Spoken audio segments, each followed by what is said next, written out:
ধরো তুমি ৭৫ বছর বেঁচে থাকবে। এখন এই ৭৫ বছরের মধ্যে ৩,৬০০টি তুমি সপ্তাহ পাবে, অর্থাৎ ৩,৬০০টি তুমি জুমা পাবে। এখন ধরো তোমার জীবন থেকে ২০ বছর কেটে গিয়েছে, তার মানে ১,০৪০টি সপ্তাহ চলে গেছে। এখন বাকি আছে তোমার জীবনে মাত্র ২,৫৬০টি। অথচ আমাদের জীবন থেকে দেখো কিভাবে সপ্তাহগুলো, সময়গুলো, দিনগুলো, মাসগুলো চলে যাচ্ছে।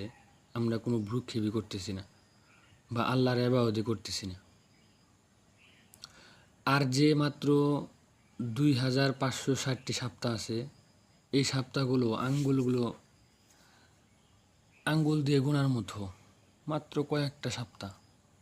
অথচ এর মধ্যে আমাদের সময় চলে যাবে টেনশনের মাধ্যমে, ফোন টিপানের মাধ্যমে, এই ধান্দার মাধ্যমে, ওই ধান্দার মাধ্যমে। অথচ হিসাব করে দেখা যায় মাত্র কয়েকটা দিন। এই জন্য আমাদের সামনের সপ্তাহকে টার্গেট করতে হবে, সামনের দিনটাকে টার্গেট করতে হবে, যে এই দিনটা, এই সপ্তাহটা যেন হেলায় খেলায় নষ্ট না হয়ে যায়। এই জন্য বলতেছি কি, যে সামনের সপ্তাহটা কীভাবে যাবে বা তুমি কি করবে, এটা একটু কমেন্ট বক্সে জানিয়ে যেও। আর অবশ্যই ভালো কাজটাই করবে।